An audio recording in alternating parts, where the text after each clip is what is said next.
Bridget McKenzie is still here with me and has been patiently standing by. So you're stepping up this fight. How confident are you you'll keep it out of Australia? Well, Tom, we've been doing everything we can as African swine fever has moved across Europe and making its way south through Southeast Asia. We know it's now about 650 kilometres off our shores in East Timor, and we've got unconfirmed reports that it potentially is Indonesia. And over that 8 months, we've banned bringing in pork products from African swine fever countries. We've increased our testing regimes. We've increased our screening of parcels and passengers from African swine fever affected countries, because we know it kills 80% of the pigs that it infects, and that could decimate our pork industry. 2,700 pork farmers and 36,000 Australians employed by the industry. So we're interested in stopping it. We've deployed detector dogs over the last couple of months to Darwin and Cairns to sort of meet that sort of threshold, and today we're able to announce a $66.6 million African swine fever response package, which will actually deliver frontline services going forward. So 130 new biosecurity officers on the front line. So people out there looking to see if it arrives. If it gets in the country in some way, what are the plans to mitigate the spread of it? I mean, if it comes in via cans and something's infected, is the industry really interconnected? Is that a problem with how quickly it could spread? Well, that's been something we've been absolutely working with our state and territory governments and with our pork industry as well. So I convened a roundtable in the first week of September to actually get all state and territory governments together, transport operators, pork industry, state governments, to say, if the worst happens, how adequately can we respond quickly and effectively to contain it and then eradicate it? So what would that be? Would it be locking it down initially and then trying to get the all clear? Because would the industry go to a standstill regardless if it got to Australian shores? Well, not necessarily. So we ran a simulation over the last couple of weeks called Operation Razorback around, if it was detected, what are the steps we would run through once we're able to provide that confirmation as a federal government, how our state and territory governments, local governments, industry, farmers would actually respond, and how effectively would that response be to actually ensure that no one is coming on and off farm spreading the risk, that we could contain it quickly and then eradicate it effectively. So that went really well. We've got a few learnings, so there's still some gaps that we need to fill in our response. But our first and primary job, Tom, is to stop it getting here, which is why we've got the frontline response announced today. If it gets in, would that be a failure? Well, it'd be any pest and disease that enters our shores. We're a trading nation. Our reputation as a trading nation is built on that pest and disease-free status. So keeping out things like African swine fever, varroa mite, all of those diseases that could decimate not just our local productive capacity but our reputation is something we take very seriously. So but would failing to stop it be a failure? Well, we're doing everything to make sure that doesn't happen, and we've also got plans in place that if the unthinkable does happen, we can eradicate it quickly and ensure that we can get on with trading with the world. I think $5.2 billion the industry worth, so it's pretty significant.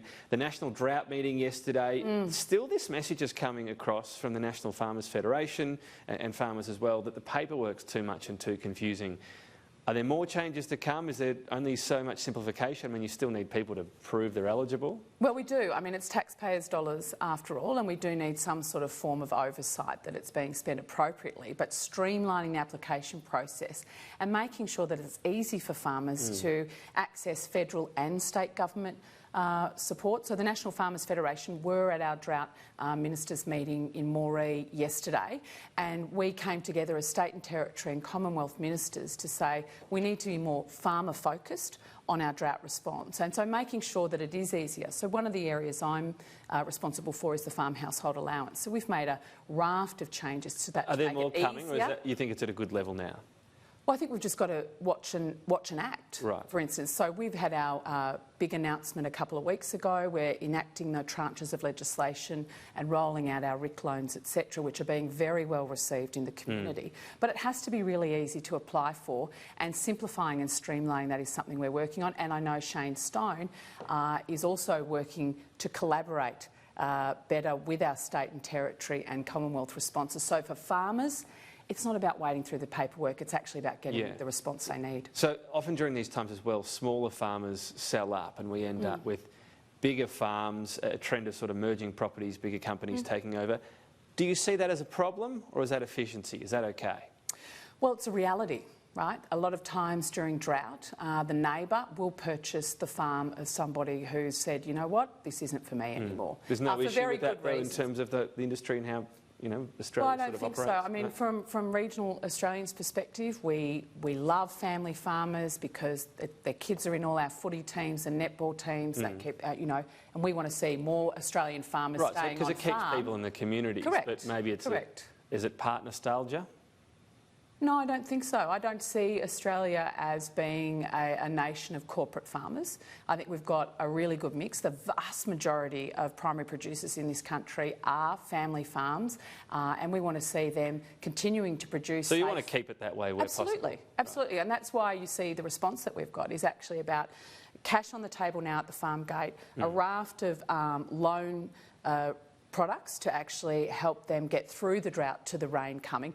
But now as it's extending, it's making sure our regional communities post-farm gate actually have the support they need. So in Moree yesterday, for instance, fabulous small businesses that, because the farmers around are doing it tough, are not seeing the cash through their tills, and they're making really hard decisions about do they keep their employees on, do they keep the shop doors open. And so you might have seen Buy from the Bush campaigns or various campaigns at this time of year which are encouraging not just the local community but broader Australia to shop in these drought-affected people in cities online as well, and we've spoken Well, I was a bit speaking about to someone yesterday, so she was saying she had 25 orders each and every day this week, whereas previously she'd be lucky to get 25 people through the door in any given week. So a real lifeline for those communities. Obviously there's drought, there's bushfires as well. The New South Wales Environment Minister has made some pretty strong warnings about climate change, talking about it being a major factor in the bushfires and the reality we were warned about. Do you agree? Well, I've said this oftentimes, Tom, you know, I and the government accept the science of climate change and we are taking tough action. We've got $3.5 billion climate solutions package that is rolling out real initiatives to reduce emissions in small businesses and communities. In my own portfolio, there's $10 million on the table to help dairy farmers in particular who are quite high users of electricity to reduce their emission impact by going to low emission technology. So we've got practical solutions on the table. We emit 1.7% of the global emissions. We need to take that seriously, and we are. We need to do our bit, and we are. As this is happening though, you've got Angus Taylor, he's obviously from New South Wales as well, a cabinet minister. He is overseas arguing for countries to be able to emit more carbon dioxide at the Madrid conference through the Kyoto carryover. Is that a bad look? Well, I think it's important. This is a global problem and we've all signed up, well, most of us, who recognise this is an issue, and we do need to recognise there are some nations around the world who haven't signed up to Kyoto or to Paris. Australia has done the right thing. We've signed up. We've set a respectable target and we're meeting it. But, Tom, there's too much people running around critiquing as if somehow we're not doing the right thing. We actually are. Just because we don't have an emissions trading scheme in place doesn't mean we're actually not serious about bringing down But the issue emissions. other countries have is we are very, very high per capita still, and our target in that sense isn't going to bring us down to sort of mid-range. We're still going to be very high. The Kyoto carryover that Angus Taylor's arguing for is essentially an argument for more emissions. Well, Angus is also rightly arguing for the role of technology in reducing emissions, and I think that's a role that Australia can actually play a really really positive technology. Role in. It's what technology results in. Well, I think we need to stay focused on the outcome, right? It's reducing emissions globally, and us as a sovereign nation taking responsibility for our role in that, which we are. We're 1.7, we've got a plan to get to our Paris targets, you know, and I'm confident we'll get there. But we're also pushing, again, Angus Taylor is at this conference, pushing essentially for an increase in emissions through the Kyoto carryover. Well, Tom, I can talk about what the agricultural industry is doing to reduce. But just that optic, do you think there's an issue with that optic? Well, not at all. No? Like, at the end of the day, we have to be focused on reducing emissions and meeting our international targets. We are going to do that through a raft of initiatives. Now, some people might not like the pathway we've chosen. They might think there's a better way to go or a different way to go. We're comfortable with the path we've chosen to bring down emissions and meet our international obligations without We can walk and chew gum at the same time, Tom. We can keep people employed in wealth-producing industries and reduce emissions. Bridget McKenzie, thanks for your time today. Anytime, Tom.